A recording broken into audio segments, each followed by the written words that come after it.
Hi, everyone. My name is Vijay Raju. I'm the co-founder of Propel Labs, innovation consultancy and a venture studio that's based out of US, Switzerland, and India. I represent the Della Leaders Club Leadership and Transformation Committee, and I represent the London chapter of this community. So today I'm going to talk about responsible innovation. How do we inject ethics into product and service design as we think about harnessing the power of advanced new technologies? Technology is shaping all our lives. We use the most advanced of technologies almost on a daily basis. Think about the drone camera. It's a very complex technology which was not even imaginable 10 years back or 20 years back. And today, you can use a drone for a wedding. So you can cover that entire wedding with some very unique angles using a drone camera. And that's how much simple the technology has become. And it is available to the end user to do things that they could have never thought of doing even a decade ago.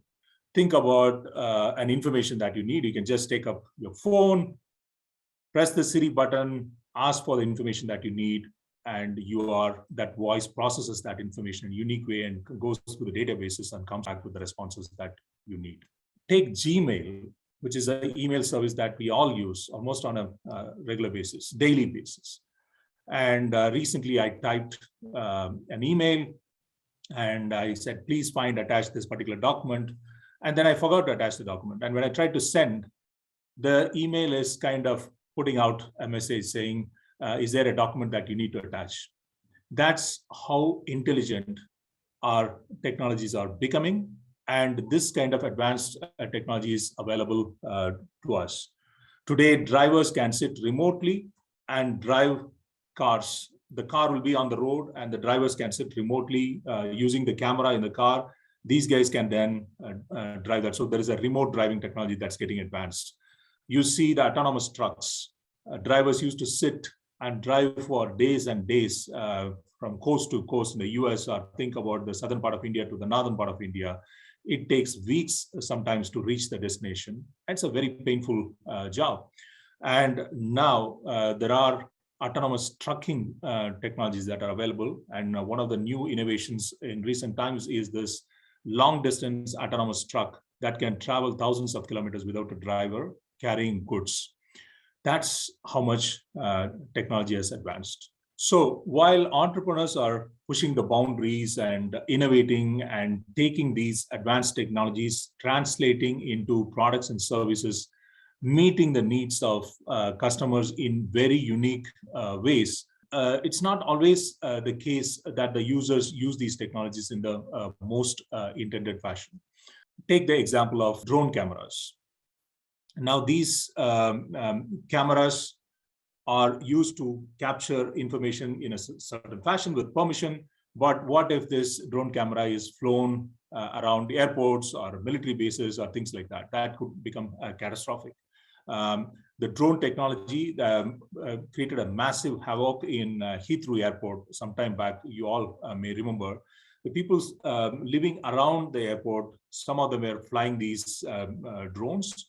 And at times, it almost caused a massive collision with the aircraft. And we also know that there was the instance of the airport getting shut down because there were some drones that were flown around, which entered the airport, and they had to shut down the skies, and the airport was shut down. So that is an example of how the technology, when it goes to the end users, it's not necessary that it's always used in the right fashion. It could also bring unintended consequences, and which are positive, and in some cases it's negative. But then there are some actors who use these technologies to create negative unintended consequences. One of the classic cases that we can all see is the messaging platforms. Messaging platforms, we can send information rapidly to a lot of people. It's a great advantage that you can send your messages to a lot of people. But at the same time, think of the negative consequences. We see a lot of fake news. We see a lot of misinformation that is being spread out in these platforms. One example is where there was a fake news, misinformation that was sent in the messaging platforms. saying that kids are getting kidnapped somewhere in South India. And this particular information led to the murder of almost 18 people, according to leading news platforms like New York Times, Wall Street Journal, and even several Indian media reported this. That's how nasty it is getting. And it's not just affecting individuals or a certain group of families. It is affecting even international organizations. During COVID, when WHO is trying to create awareness about how we should be watching those symptoms, how we should think about hygienic practices, there was a lot of misinformation that was spread about COVID, how it can be cured by some therapy that you can do it at home, misinformation about hospital beds that are available, misinformation about the kind of treatments that are being offered. So many things that were shared that was affecting WHO, the World Health Organization, who are actually trying to contain all these things. And recently, you see the conflict in Ukraine. So there is Russia and Ukraine engaged in a conflict there. In the International Committee of Red Cross, which gets into these conflict zones to help people who are suffering because of this conflicts, now is facing a massive challenge because of these misinformation campaigns. So as an international organization, they are supposed to engage with both sides of the conflict. And when they were engaging with Russia, suddenly there was a misinformation that was shared that they are siding with Russia and they are doing all the wrong things. Then even a reputed international organization like ICRC has to come out and explain that what exactly they are doing. This is part of their mandate that they need to speak to both sides of the conflict. And all these things takes a lot of time and effort. So fake news is not just affecting individuals, it's just affecting a lot of people. So this is an unintended consequence, a negative consequence of technology. So the question then becomes is like, how do we design this product in a way that people will use it in a much more responsible fashion? So our team is right now doing a research in India, and we are exploring this question: how might we help users share and forward messages in a much more responsible fashion as they use these messaging platforms like WhatsApp, Telegram, and Signal? We are studying various stakeholders. We are understanding their behaviors. How are they interpreting some of the product features that comes displayed? Say, for example, if a message is forwarded hundreds of times, there is a feature that now comes, says that this message has been forwarded. And when you ask this question to the users, what does that mean? Some people say that, hey, it's forwarded by many people, so it's actually okay to forward. And some people say, oh, it's forwarded many times. It's a red flag that we should be cautious and we should make sure that this information is the right one to share, and then we will share. So even between users, there are multiple interpretations of what you try to do. So the question then goes back to the lead question: how might we inject ethics into product design and make the innovation much more responsible? So as we explore this question, there are two things that we should be thinking about very deeply. One is ethics, and the second bit is responsibility. The technologies, even in this case, the messaging platforms, as an example that we spoke about, these are created in a context where the rule of law, the understanding of these technologies, the awareness levels, the social behaviors, they all are very different from the context in which it is getting consumed. So you are creating technology in a certain context, and this technology is traveling to different parts of the world. But then when it goes into those geographical borders, there are those cultures, there are those prejudices, there are those interpretations. And that then takes this into a completely different scenario. And that is where we need to be mindful of ethics. So we need to intentionally embed ethics as we start creating products and services that is going to be consumed by a lot of people. So when you think of designing these products and services, you just have to be making sure that it is not violating any human rights. It's not causing any sexual harassment. There is no gender bias. It is inclusive. It is safe to use. It protects your privacy. All these things need to be factored in as we think of injecting ethics into these products. And it is not easy. And that is where the question comes, like, what are some of those interventions that we need to make, and that will enable, or that will ensure that all these things that I spoke about in terms of making the technology responsible, inclusive, easy to use, and one that overcomes biases, we need to be thinking about it very deeply. So when we think of solving these kind of problems, these are wicked problems. There is no single solution to it. You still need to accelerate the creation of new products. You need to innovate faster, and governments need to be catching up as they think of creating policies and protocols that will accelerate the adoption of these new technologies. But there are three things that I would recommend thinking about.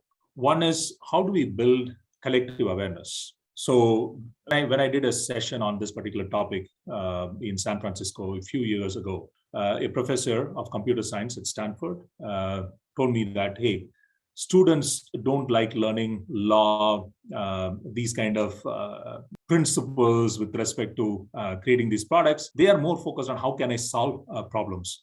But it is very, very important that students are trained in law, privacy, and these fundamental rights, social aspects, cultural aspects, engineering students. And when they go into product development, they will be in a much more better position to kind of promote these principles as they start thinking about product development.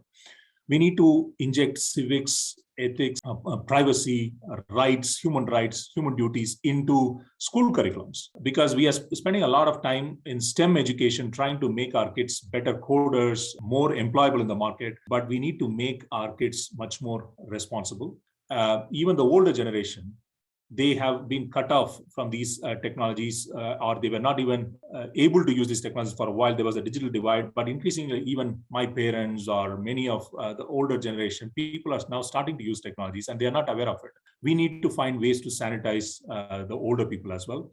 And that is very, very critical. So building collective awareness at all levels is very critical. The second is mobilizing stakeholders to engage and think about this from different points of view. Many international organizations and even these companies that are creating these technologies have started to bring in government affairs experts, policy experts, and they've created even responsible innovation units within their organizations, and they are starting to think about this much more holistically. So that's the second piece. The third piece is, how do we drive it for collective action? So because of this engagement with a lot of stakeholders coming in, companies, as I said, they are now starting to bring in these responsible innovation units. They are creating new roles like Chief Ethics and Humane Officer, Head of Responsible Innovation, responsible AI leader. And I think all these are important first steps that is kind of starting to drive collective action in the big tech companies. As I speak, there are a lot of things that I spoke about technologies, but responsible innovation is not just about electronic technology. Any innovation, when it is created, it has positive consequences, but it also has a lot of unintended consequences. Think of plastic packaging. So it's saved a lot of effort, brought a lot of convenience to shoppers who go and buy these products. Sachets, it made it a lot more easier for people in the lower economic class to afford products like shampoos. But then they created a lot of plastic waste. They created a lot of environmental hazards. So every innovation, whether it's a car, it just comes with a lot of convenience that it brings. It helps to move faster, but then it causes a lot of emissions that contribute to pollution. Even the electric cars, they have batteries. How are we going to dispose those batteries? How are we going to think about that entire product life cycle that will make this whole thing responsible, not just at a very shallow level? And that is how we should be thinking about responsible innovation. So it is important to inject ethics and its responsibility at a systemic level to make our innovations impactful. The goal is to ultimately maximize. It is not just a technology problem. Think of mobility. We use bikes, we use cars. Previously, we were using cycles, and the population of these bikes and cars exploding. We see a massive amount of pollution in our cities. Now, to overcome this pollution, we are now creating electric cars. Electric cars definitely eliminates those emissions, But then how are we charging these batteries? These batteries could be charged using fossil fuel, using electricity that are generated from coal plants or any of the traditional fossil fuels or even oil. So at a surface level, we may be eliminating the pollution, which is important. But then we also need to be thinking about that entire value chain. How do we make it sustainable? Even the batteries that we are creating, how are we going to dispose those batteries? And fuels, how are we thinking about alternative fuels to even create the electricity that will be used to charge these batteries? That all those things need to be thought about it in a much more systematic, meaningful, and impactful way. So the goal here is to maximize the positive effects and minimize the negative effects. So all these innovations, the electric cars, the alternative fuels, we need to keep trying. It is not going to be solving that entire life cycle problem. Every action that we take will have an equal and opposite reaction. So see the whole thing, see the system, and see to what extent the whole system is kind of moving in one direction, and hopefully it moves in the positive direction. And any negative impact that gets created, how do we contain that while creating the product itself in the first place? And that is what responsibility is all about. And I encourage all of you to think about this, give more thought, and if you want to engage with us to think about this in a much more systematic fashion as you develop products and services in your respective organization, we'll be more than happy to support you. So thank you, everyone. And I would like to thank the Della Leaders Club for inviting me to share my thoughts on this topic. And I thank Jimmy for creating this wonderful community that is bringing like-minded people and a lot of new ideas together. Thank you, everyone.